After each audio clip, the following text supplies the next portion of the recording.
it is these 2.5 years, the 8th, the 9th, and the 10th year of the Hijrah. And I wanted to begin by talking about the death of the son of the Prophet ﷺ, and that is, of course, Ibrahim. Okay, but in order to talk about Ibrahim, we need to talk about Maria. And of course, the topic of Maria is a very sensitive one. Nonetheless, I would rather you hear these things from me than to be exposed by people who do not believe in Allah and His Messenger. And I would rather we discuss them frankly in the confines of an Islamic ethos and environment before other people misinterpret. And I mean, the fact of the matter is that these topics sometimes are glossed over in modern seerah books, right? Most modern authors just gloss over them. They don't really delve too deep into them. Maybe in a pre-internet world it would have made sense, but not anymore. Not anymore at all. There's no point hiding information or pretending it doesn't exist, because you're not going to get anywhere.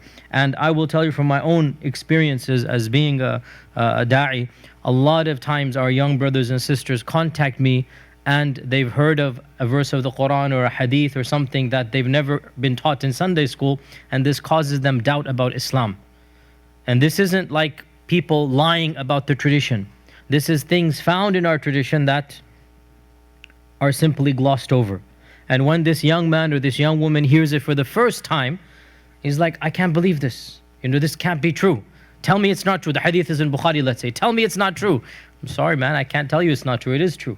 But the problem comes that we assume there's going to be the sheltered lifestyle, right? Not in accordance with the teachings of our tradition. And so therefore, these types of issues come about. So because of this, I felt that it is imperative that I talk about it from within an Islamic framework as much as possible. And in the end, it is not my job or anybody's job to distort what happened.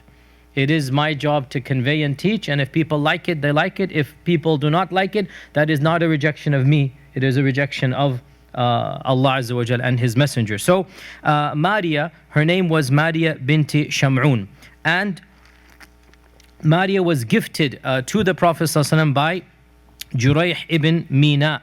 That's the name given in the books of Seerah, Jurayh ibn Mina. And Jurayh was the Muqawqis of Egypt. What is the Muqawqis? The Muqawqis is a title, just like the Caesar, just like the Kisra, it's a title. And it was given to the patriarch of Egypt. Now, the books of Seerah typically say this is the ruler of Egypt, but this is simply incorrect, because Egypt at the time was not independent. Egypt at the time was under Byzantine rule, the Roman Empire.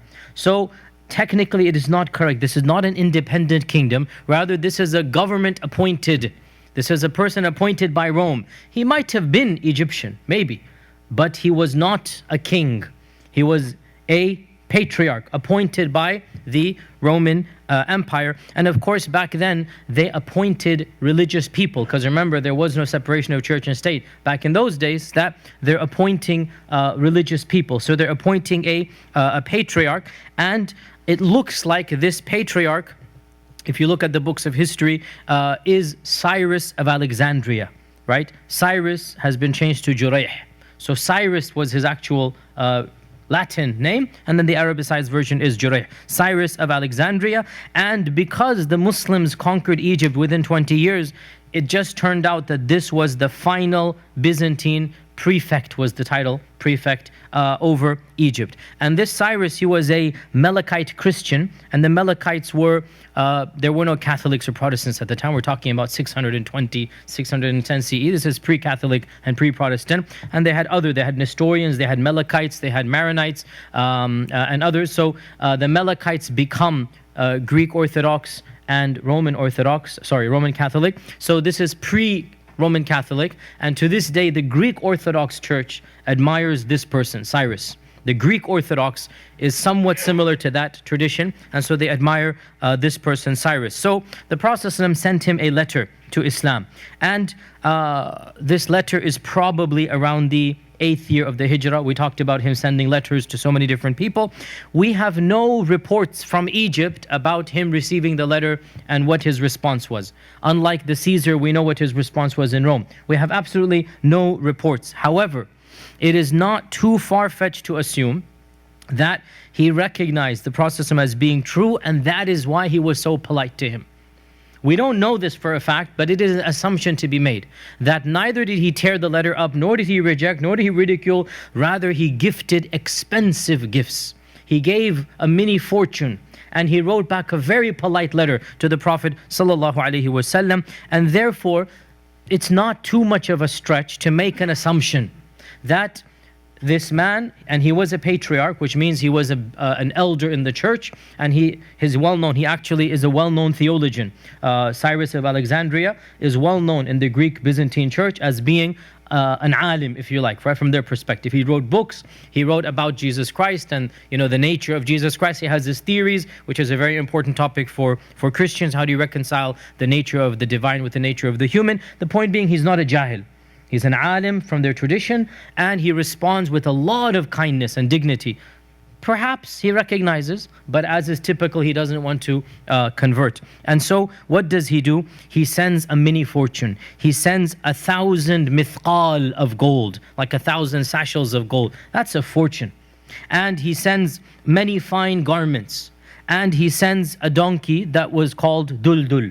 And this is the Prophet took this donkey, and this is the famous Duldul that was gifted to him from Egypt. And he sent a servant by the name of Ma'bur. So a servant by the name of Ma'bur. He sent honey, and he sent many other gifts, and amongst those gifts were 2 sister slave girls by the name of Maria and Sirin. Maria and Sirin. And these 2 girls were, of course, Christians.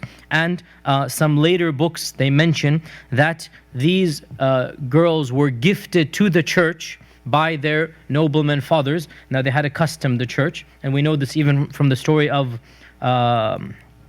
Maryam and Zachariah, right? They had this custom of gifting to the church. And so the patriarch basically now has control over this. And so the patriarch, the Cyrus, he gifts these 2. And it is mentioned that these were daughters of a noble family. But now, of course, they are the slaves of the church, right? Because they're gifted to the church. And so the patriarch gifts these 2 to the Prophet ﷺ.